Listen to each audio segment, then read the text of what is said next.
Hi friends, welcome to Deepika reviews. ఈ video మీకు నచ్చినట్లయితే వీడియోని లైక్ చేసి షేర్ చేసి సబ్స్క్రైబ్ చేసుకోవడం మర్చిపోకండి. తాతయ్య తాతయ్య అని విహారీ కింద పడిపోయిన భక్తవత్సలాన్ని పిలుస్తూ ఉంటాడు. పండు, తాతయ్యకి ఏమైందిరా అని విహారీ అడుగుతూ ఉంటాడు. ఏమో తెలీదు విహారీ బాబు, పెద్దయ్య గారి గొంతు వినిపించిందని నేను యమునమ్మ బయటికి వచ్చేసరికి పెద్దయ్య గారు ఇలా కింద పడిపోయారు అని పండు చెప్తూ ఉంటాడు. ఒరే విహారీ, ముందు తాతయ్యను హాస్పిటల్కు తీసుకెళ్దాం పదరా అని చెప్పి పద్మాక్షి చెప్తూ ఉంటుంది. అవును విహారీ, ముందు మామయ్య గారిని హాస్పిటల్కు తీసుకెళ్దాం అని చెప్పి యమునంటుంది. ఇక అందరూ కలిసి భక్తవత్సలాన్ని హాస్పిటల్కు తీసుకెళ్తూ ఉంటారు.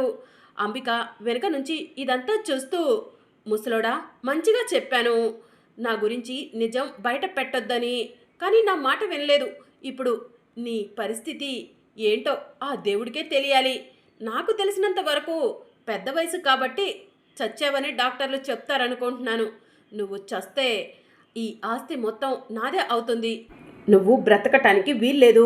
నువ్వు బ్రతికే అవకాశం ఉన్నా నిన్ను నేనే చంపేస్తాను అని చెప్పి అంబిక తనలో తాను అనుకుంటూ ఉంటుంది. నేను కూడా హాస్పిటల్కు వెళ్తాను, లేదంటే అందరికీ నా పైన అనుమానం వస్తుంది అని అంబిక తనలో తాను అనుకొని వెనుక మరో కారులో హాస్పిటల్కి విహారీ వాళ్ళని ఫాలో అవుతూ వెళ్తూ ఉంటుంది. ఇక మరోవైపు సిఐ సంధ్య స్కెచ్ ఆర్టిస్ట్ షర్ట్ పట్టుకొని కేడీ దగ్గరికి లాక్కొచ్చి, ఇతనే ఆ సిరి స్కెచ్ ఆర్ట్ వేసిన అతను అని చెప్పి చెప్తూ ఉంటుంది. నువ్వేనా సిరి స్కెచ్ చేసింది అని కేడీ అడుగుతూ ఉంటాడు. అవును సార్, నేనే అని చెప్పి స్కెచ్ ఆర్టిస్ట్ చెప్తూ ఉంటాడు. ఎందుకు స్కెచ్ని మార్చేశావు? సిరి ఫోటో కాకుండా వేరే ఫోటో ఎందుకు ఇచ్చావు? నిజం చెప్తావా లేదంటే చస్తావా అని కేడీ స్కెచ్ ఆర్టిస్ట్ని అడుగుతూ ఉంటాడు. సార్ సార్ ప్లీజ్ సార్, నన్నేం చెయ్యొద్దు సార్. నేను అలా చేశానంటే దాని వెనుక ఒక కారణం ఉంది సార్. కొంతమంది రౌడీలు సిరి ఫోటోని మీకు ఇవ్వొద్దని నన్ను చంపేస్తానని బెదిరించారు. నా ప్రాణాన్ని కాపాడుకోవడం కోసం స్కెచ్ని మార్చిచ్చాను సార్. కానీ ఆ చిన్న బాబు చెప్పిన పోలికలు ఇంకా నా మెదడులో ఉన్నాయి సార్. నేను ఇప్పుడే ఆ అమ్మాయి స్కెచ్ని వేస్తాను సార్ అని చెప్పి స్కెచ్ ఆర్టిస్ట్ చెప్తూ ఉంటాడు. పక్కాగా సిరి ఫోటోనే వేస్తావా అని కేడీ అడుగుతూ ఉంటాడు. పక్కాగా ఆ సిరి ఫోటోనే వేస్తాను సార్ అని చెప్పి స్కెచ్ ఆర్టిస్ట్ చెప్తూ ఉంటాడు. అయితే మొదలుపెట్టు అని చెప్పి కేడీ అనటంతో స్కెచ్ ఆర్టిస్ట్ లక్ష్మీ బొమ్మను గీస్తూ ఉంటాడు. ఇక మరోవైపు విహారీ వాళ్ళు భక్తవత్సలాన్ని తీసుకొని లక్ష్మి ఉన్న హాస్పిటల్ దగ్గరికే వెళ్తారు. డాక్టర్ డాక్టర్ అని పిలవటంతో డాక్టర్ బయటికి వస్తారు. ఏమైంది అని డాక్టర్ అడుగుతూ ఉంటారు. మా తాతయ్య డాక్టర్ మెట్ల మీద నుంచి కింద పడిపోయారు, త్వరగా ట్రీట్మెంట్ చేయండి డాక్టర్ అని విహారీ అంటూ ఉంటాడు. ఇక భక్తవత్సలానికి ట్రీట్మెంట్ చేయడానికి డాక్టర్ ఐసీలోకి వెళ్తుంది. ఇక మరోవైపు లక్ష్మి స్పృహలోకి వస్తుంది. లక్ష్మి స్పృహలోకి రాగానే డాక్టర్ ఇప్పుడు ఎలా ఉందమ్మా అని అడుగుతూ ఉంటారు. బాగానే ఉంది డాక్టర్ అని చెప్పి లక్ష్మి చెప్తూ ఉంటుంది. డాక్టర్, నన్ను ఎవరు హాస్పిటల్లో అడ్మిట్ చేశారు? నాకేమైంది అని లక్ష్మి అడుగుతూ ఉంటుంది. అమ్మా, నీకేమైందో మాకు తెలీదు, కానీ నువ్వు మాకు కనిపించినప్పుడు నీ ముఖమంతా కాలిపోయి ఉంది. కాలిపోయిన నీ మొహానికి నీ పర్మిషన్ లేకుండా ప్లాస్టిక్ సర్జరీ చేశామమ్మా అని చెప్పి డాక్టర్ చెప్తూ ఉంటారు. అంటే నా మొహం మారిపోయిందా? నన్ను ఎవరు గుర్తుపట్టరా అని లక్ష్మి అడుగుతూ ఉంటుంది. అవునమ్మా, కొత్త వాళ్ళు ఎవరు కూడా నిన్ను గుర్తుపట్టలేవరు అని చెప్పి డాక్టర్ చెప్తూ ఉంటుంది. మా వాళ్ళు బయట ఉన్నారా డాక్టర్ అని లక్ష్మి అడుగుతూ ఉంటుంది. మీ వాళ్ళ? అసలు నువ్వు ఎవరు, నీ తాలూకా వాళ్ళు ఎవరన్నది కూడా తెలియదమ్మా మాకు.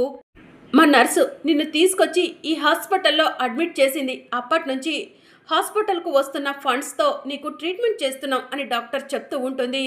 అంటే నా కొడుకు క్రిష్ బామ్మ నేను ఇక్కడ ఉన్నానని తెలీదా డాక్టర్ అని లక్ష్మి అడుగుతూ ఉంటుంది.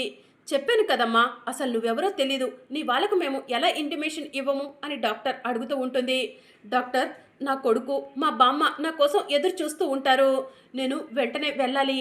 నా మొహానికి ఉన్న కట్టుని ఊడదీయండి డాక్టర్ అని లక్ష్మి అంటూ ఉంటుంది.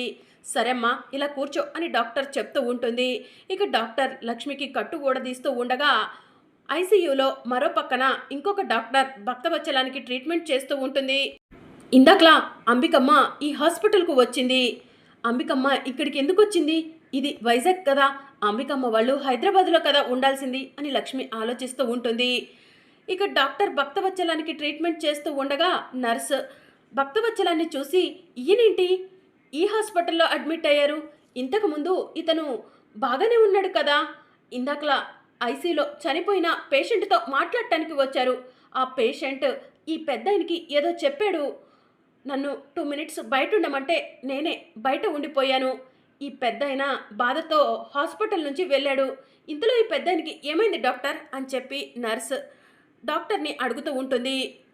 మెట్ల మీద నుంచి కింద పడిపోయాడని పేషెంట్ తరపున వాళ్ళు చెప్తున్నారు అని చెప్పి డాక్టర్ చెప్తూ ఉంటుంది. అయ్యో, ఇప్పుడు చూసిన మనుషులు కాసేపట్లో కనిపించకుండా పోతున్నారంటే ఇదేనేమో. నేను ఈ పెద్దాయన్ని చూసి అరగంట కూడా కావట్లేదు, ఇంతలో ఈయనకు ఇలాంటి పరిస్థితి వచ్చిందేంటి అని నర్స్ అంటూ ఉంటే లక్ష్మి అలా పక్కకు చూస్తుంది. పక్కకు చూడగానే భక్తవచ్చలం లక్ష్మికి కనిపిస్తాడు. భక్తవచ్చలాన్ని చూసిన లక్ష్మి ఒక్కసారి షాక్ అవుతుంది. పెద్దయ్య గారు ఇక్కడున్నారేంటి? ఇందాకలా అంబికమ్మ, ఇప్పుడు పెద్దయ్య గారు, వీళ్ళంతా వైజాగ్లో ఉండటం ఏంటి? వీళ్ళంతా హైదరాబాద్లో కదా ఉండాల్సింది అని లక్ష్మి ఆలోచిస్తూ ఉంటుంది. ఇక మరోవైపు లక్ష్మికి కట్టు ఊడదీసి డాక్టర్ లక్ష్మి మొహాన్ని అద్దంలో చూపిస్తూ, ఇదిగోమ్మా, ప్లాస్టిక్ సర్జరీ అయిన తర్వాత నీ ముఖం ఇలా మారిపోయింది అని చెప్పి చెప్తూ ఉంటుంది. లక్ష్మి తన మొహాన్ని తను చూసుకుంటూ, నన్ను క్రిష్ గుర్తుపడతాడా? తన అమ్మగా నన్ను దగ్గరికి రానిస్తాడా? బామ్మ నన్ను గుర్తుపడుతుందా అని ఆలోచిస్తూ ఉంటుంది. అవును, నీ పేరేంటి అని డాక్టర్ అడుగుతూ ఉంటే సిరి అని చెప్పి లక్ష్మి చెప్తూ ఉంటుంది. చూడమ్మా సిరి, కాసేపు నువ్వు రెస్ట్ తీసుకో. నీ ఫేస్కి కొన్ని కాస్మెటిక్స్ కొన్ని రోజులు వాడాలి. ఆ తర్వాత నీ ముఖానికి ఇంకా నువ్వు ఏమీ చేయాల్సిన అవసరం లేదు. కొన్ని రోజులు మాత్రం కొన్ని జాగ్రత్తలు తీసుకోవాలి. ఆ మెడిసిన్స్ ఏంటి అన్నది చెప్తాను, వెయిట్ చేయి అని డాక్టర్ అక్కడి నుంచి వెళ్ళిపోతుంది.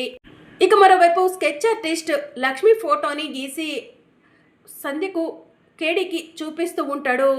సంధ్య లక్ష్మి ఫోటోని చూసి, ఈ అమ్మాయి కనక మహాలక్ష్మి అని అంటూ ఉంటుంది. అదేంటి, ఈ అమ్మాయి సిరి కదా అని చెప్పి కేడీ అంటూ ఉంటాడు. కాదు, కనక మహాలక్ష్మి అని సంధ్య చెప్తూ ఉంటుంది. ఏయ్, నువ్వు ఆ అమ్మాయి బొమ్మ కాకుండా వేరే వాళ్ళ బొమ్మ గీసావా అని చెప్పి కేడీ స్కెచ్ ఆర్టిస్ట్ని అడుగుతూ ఉంటాడు. లేదు సార్, కావాలంటే ఆ చిన్న బాబును పిలిపించి అడగండి. నేను గీసిన బొమ్మనే ఆ బాబు వాళ్ళ అమ్మ, నాకు ఇంకా పోలికలు గుర్తున్నాయి అని స్కెచ్ ఆర్టిస్ట్ చెప్తూ ఉంటాడు. ఏంటి సంధ్య గారు ఇదంతా అని చెప్పి కేడీ అడుగుతూ ఉంటాడు. నాకు ఇప్పుడే అర్థమైంది, కనక మహాలక్ష్మి వైజాగ్కి వచ్చి సిరిగా పేరు మార్చుకుంది అని చెప్పి సంధ్య చెప్తూ ఉంటుంది. అసలు ఈ కనక మహాలక్ష్మి ఎవరు అని కేడీ అడుగుతూ ఉంటాడు. కేడీకి కనక మహాలక్ష్మి గురించి, విహారి గురించి పోలీస్ ఆఫీసర్ సంధ్య వివరంగా చెప్తూ ఉంటుంది. అయితే విహారి గారికి కనిపించకుండా ఉండటం కోసం హైదరాబాద్ నుంచి వైజాగ్ వచ్చి తన పేరుని ఎక్కడ కూడా బయట పెట్టకుండా సిరిగా ఉంటుందన్నమాట.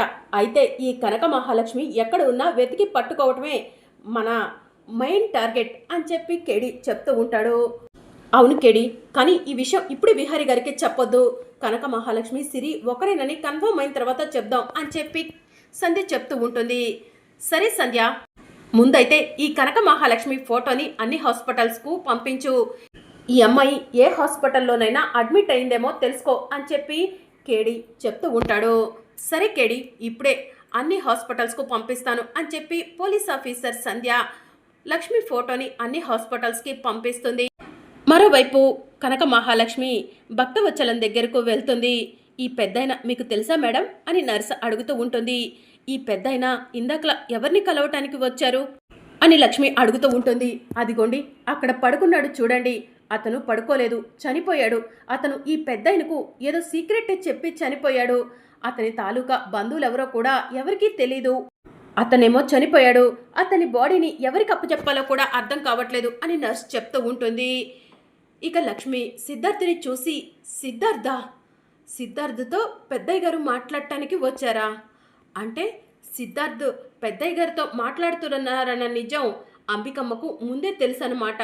అందుకే అంబికమ్మ నర్స్ గెటప్లో పెద్దయ్య గారిని ఫాలో అవుతూ వచ్చినట్టుంది. ఆ సిద్ధార్థ్ అంబికమ్మ గురించి అన్ని నిజాలు పెద్దయ్య గారికి చెప్పేసినట్టున్నాడు. అందుకే అంబికమ్మ పెద్దయ్య గారిని ఈ పరిస్థితికి తీసుకొచ్చి ఉంటుందా? అసలు ఏం జరుగుతుందో ఏం అర్థం కావట్లేదు. వీళ్ళంతా ఇక్కడికి ఎలా వచ్చారు, ఇక్కడ ఎందుకు ఉంటున్నారో కూడా తెలియట్లేదు అని లక్ష్మి ఆలోచిస్తూ ఉంటుంది. ఇక మరోవైపు పోలీసుల దగ్గర నుంచి లక్ష్మి ఫోటో డాక్టర్ దగ్గరికి రాగానే డాక్టర్ లక్ష్మి ఫోటోని చూసి వెంటనే కేడీకి ఫోన్ చేస్తుంది. కేడీ ఫోన్ లిఫ్ట్ చేసి హలో ఎవరు అని అడుగుతూ ఉంటాడు. మీరు సిరి అనే అమ్మాయి ఫోటో పంపించారు కదా, ఆ అమ్మాయికి మా హాస్పిటల్లోనే చాలా రోజుల నుంచి ట్రీట్మెంట్ జరుగుతుంది అని డాక్టర్ చెప్తూ ఉంటుంది. ఇప్పుడు అమ్మాయి మీ దగ్గరే ఉందా డాక్టర్ అని చెప్పి కేడీ అడుగుతూ ఉంటాడు. అవును సార్, ఇప్పుడే ఆ అమ్మాయి ట్రీట్మెంట్ పూర్తయిపోయింది, డిశ్చార్జ్ అవ్వడానికి రెడీగా ఉంది అని డాక్టర్ చెప్తూ ఉంటారు. డాక్టర్ మేము వచ్చే వరకు ఆ అమ్మాయిని జాగ్రత్తగా చూసుకోండి, ఆ అమ్మాయి ఎక్కడికి వెళ్ళకూడదు అని కేడీ చెప్తూ ఉంటాడు. సరే త్వరగా రండి సార్, మేము ఎక్కువ టైం అయితే ఆ అమ్మాయిని మేనేజ్ చేయలేము అని డాక్టర్ చెప్తూ ఉంటారు. సరే ఇప్పుడే బయలుదేరుతున్నాం అని కేడీ అంటాడు. సంధ్య గారు, కనక మహాలక్ష్మి ఎక్కడుందో తెలిసిపోయింది. కనక మహాలక్ష్మి అలియాస్ సిరి ఒక హాస్పిటల్లో ట్రీట్మెంట్ జరిగింది ఇప్పటి వరకు.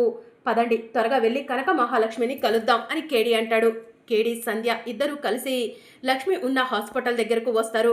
డాక్టర్ ఫోటోలో ఉన్న కనక మహాలక్ష్మి ఎక్కడా అని కేడీ అడుగుతూ ఉంటాడు. ఆ అమ్మాయి కనక మహాలక్ష్మి కాదు సిరి అని చెప్పి డాక్టర్ చెప్తూ ఉంటుంది.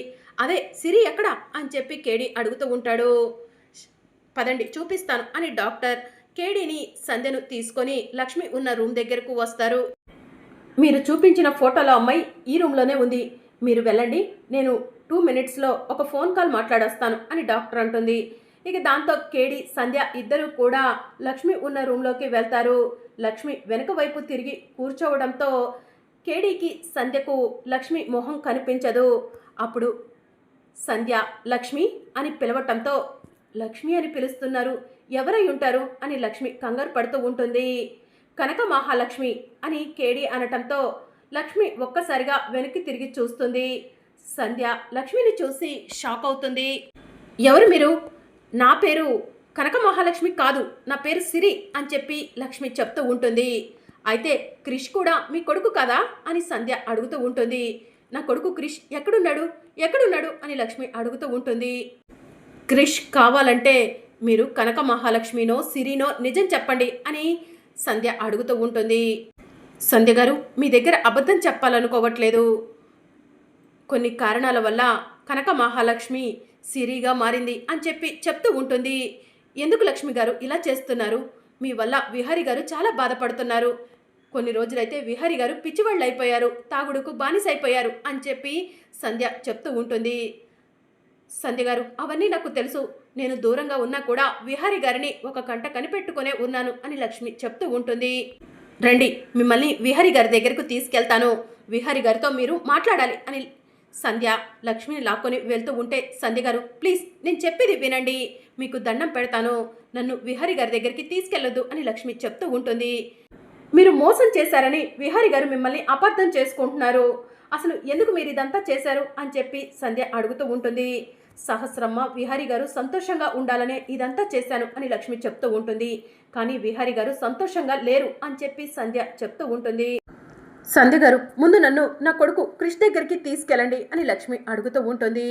సరే లక్ష్మి గారు, మీరు 2 minutes వెయిట్ చేయండి, డాక్టర్తో మాట్లాడి వస్తాను అని చెప్పి సంధ్య చెప్తూ ఉంటుంది. సరే సంధ్య గారు అని చెప్పి లక్ష్మి అంటుంది. ఇక లక్ష్మి ఒంటరిగా తన రూమ్లో కూర్చొని ఆలోచిస్తూ ఉంటే అంబిక భక్తవచ్చలం ఉన్న రూమ్లోకి వస్తుంది.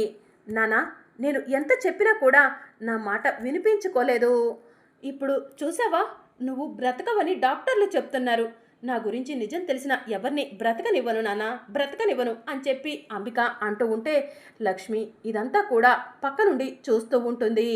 అంటే నేను అనుకున్నది నిజమే అన్నమాట, పెద్దయ్య గారిని అంబికమ్మ చంపాలనుకుందన్నమాట అని చెప్పి లక్ష్మి తనలో తాను అనుకొని కోపంగా అంబిక దగ్గరకు వెళ్తుంది. ఏ ఎవరు నువ్వు అని అంబిక అడుగుతూ ఉంటుంది. ఇక లక్ష్మి కోపంగా అంబిక గొంతు పట్టుకుంటుంది. నా గొంతు వదులు అని అంబిక అంటూ ఉంటుంది. పెద్దయ్య గారు ఈ పరిస్థితిలో ఉండటానికి కారణం నువ్వే కదా, నువ్వు బ్రతకటానికి వీల్లేదు అని చెప్పి లక్ష్మి అంబిక గొంతు నులుముతూ ఉంటుంది. మరి అప్కమింగ్ ఎపిసోడ్లో ఏం జరగబోతుందో తెలుసుకోవాలనుకుంటున్నారా? అయితే ఛానల్ను సబ్స్క్రైబ్ చేసుకోండి.